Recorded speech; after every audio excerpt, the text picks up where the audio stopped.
तो स्टूडेंट्स, ये 12th के प्रीवियस ईयर्स क्वेश्चन पेपर का सेकंड वीडियो होगा जिसमें हम शॉर्ट आंसर्स डिस्कस करेंगे। बहुत इजी इंग्लिश का यूज़ किया है इसमें, जो कि आपको मिनटों में आंसर्स याद करवा देगा। इस वीडियो में हम इन क्वेश्चंस को डिस्कस करेंगे। Let's start. बहुत ही सिंपल भाषा का इस्तेमाल किया है, लॉजिकल लैंग्वेज है और वन वर्ड में ही आपको आंसर्स याद हो जाएंगे। Start. Answer the following questions in about 30 words. Any 5, कोई 5। What did France notice that was unusual about the school that day? France ने उस दिन अनयूजुअल यानी असामान्य क्या ध्यान दिया था, नोटिस किया था, क्या देखा था? France notice that the school was unusually quite and still that day. उसने नोटिस किया था, है ना, यहाँ डिड है तो इसलिए हम क्या कर देंगे, नोटिस का नोटिस हो जाएगा। दैट फ्रांस यहीं से लिया, फ्रांस यहाँ से हो गया, फिर हमने नोटिस भी यहीं से था, है ना, डिड था इसलिए notice. That the school was unusual का अनयूजुअली हो जाएगा। क्वाइट हमें याद करना है, क्वाइट का मतलब होता है शांत, एंड स्टिल, स्टिल का मतलब होता है स्थिर।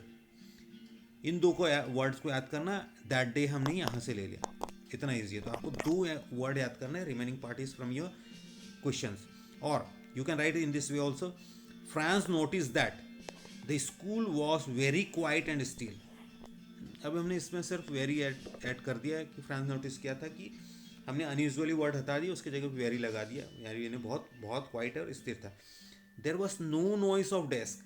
डेस्क की आवाज़ जो मेज हुआ करती थी जिसपे बच्चे बैठते थे, वो आज ऐसा कुछ नहीं हो रहा था, कोई आवाज़ नहीं आ रही थी, कोई बेंच की आवाज़ नहीं आ रही।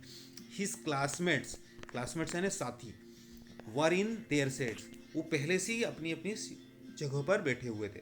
अब यहाँ पे आप कुछ और वर्ड्स भी ऐड कर सकते हैं, जैसे क्वाइट की जगह पे आप साइलेंट वर्ड इस्तेमाल कर लो, काम इस्तेमाल कर लो, स्पीचलेस इस्तेमाल कर लो, वॉइसलेस कर दो, साउंडलेस वर्ड कर लो, नॉइसलेस कर दो, पीसफुल कर दी। इनमें से किसी का भी आप यूज़ करते हो जो आपको इजी लगे। एक आपको लिखना है। स्टिल का क्या कर सकते हैं, स्टिल यानी स्थिर, तो इमोबाइल जो चल नहीं सकता, मोशनलेस जिसमें गति ना हो, एट रेस्ट स्थिर हो, अनमूविंग, लाइफलेस एंड स्टेशनरी, इन सभी का मतलब होता है स्थिर।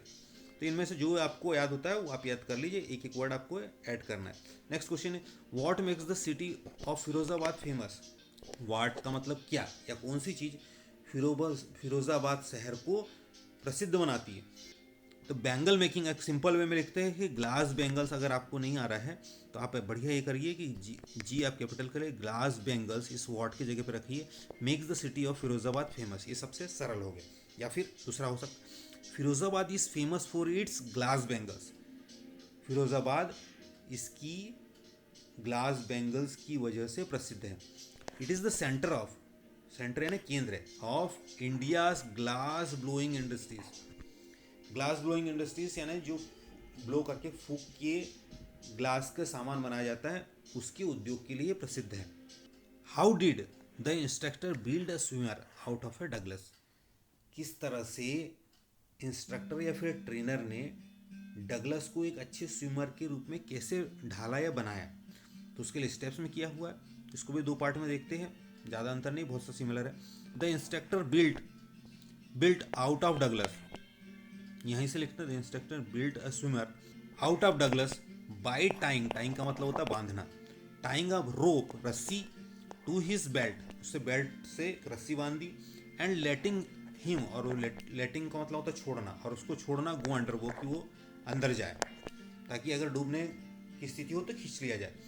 ही made him exhale under water, inhale about, कि अगर वो सांस छोड़ता है तो वो सांस पानी में छोड़ेगा, लेकिन जब सांस लेना हो तो वो बाहर आके अबाउ, बाहर आकर ऊपर आकर इनहेल करेगा यानी सांस लेगा। एंड प्रैक्टिस किकिंग, किकिंग का मतलब जब हम पैर पटकते हैं तैरने के वक्त, तो उसकी प्रैक्टिस कराई गई। At the side of the pool, एकदम किनारे पे खड़े होकर उनको बोला कि आप प्रैक्टिस करिए। दूसरा फॉर्म ये भी हो सकता है, the instructor built a swimmer out of Douglas, he tied a rope to his belt and let him go under water. ये इसको ऐसा भी लिख सकते हैं, the instructor built a swimmer out of Douglas in steps, एक एक कदम में, STEPS, स्टेप्स में, ये पॉइंट हो जाएगा। He tied a rope to his, rope का मतलब रस्सी होता है, उसके बेल्ट से बांधा, and let him go under water.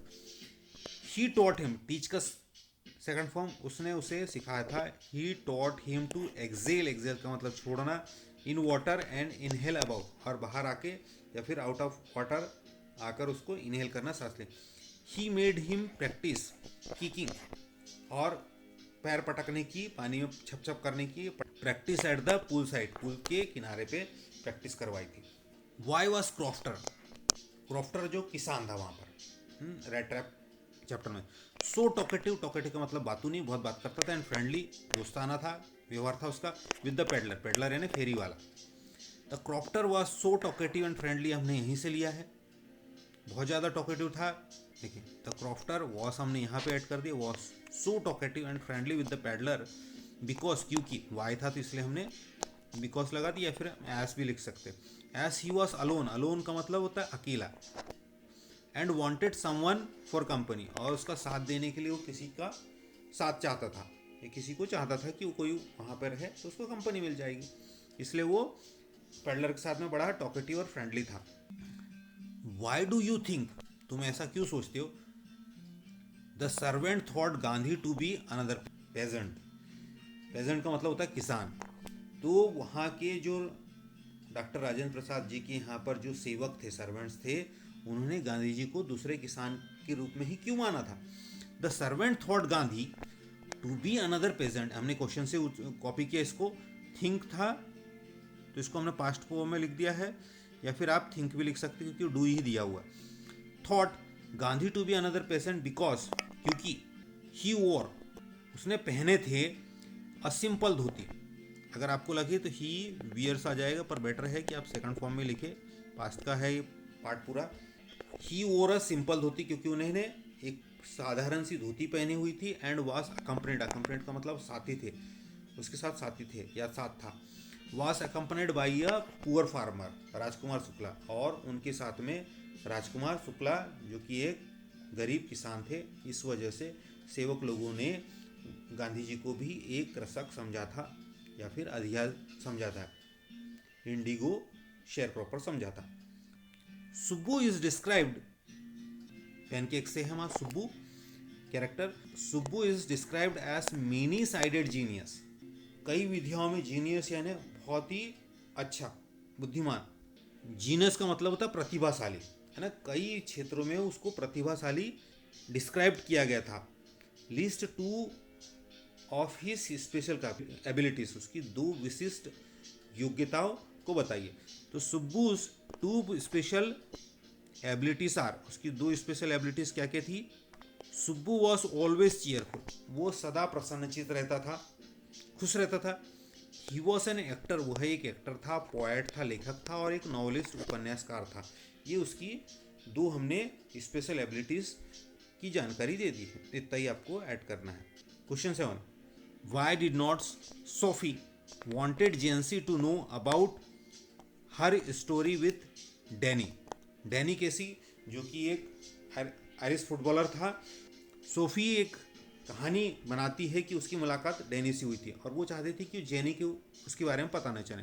अब क्यों ना पता चले, Sophie did not want जेंसी to know about her meeting, ये क्वेश्चन से ही पार्ट लिया हुआ हमने, her meeting with Danny Casey, ये पूरा नाम हो गया उसका।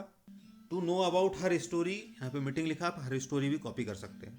बिकॉज, क्योंकि Jansie was a gossip monger, gossip monger, बड़बड़ करने वाली थी, इसलिए सोफी नहीं चाहती थी कि उसकी डैनी केसी से जो मुलाकात हुई उसके बारे में जेंसी को पता चले। और Sophie did not want जेंसी to know about her meeting, या फिर know about her story with Danny, because she feared Jansie, उसको फियर्ड यानी भय था, would tell everyone in the neighbourhood, और वह पड़ोस में, नेबरहुड है ना पड़ोस में, सबको बता देगी, इस बात का डर था। इसलिए सोफी नहीं चाहती थी कि उसकी जो डैनी केसी से मुलाकात हुई थी उसके बारे में जेंसी को पता चले। इस सेशन में इतना ही, अगले सेशन में हम 2021-22 देखेंगे। Best of luck.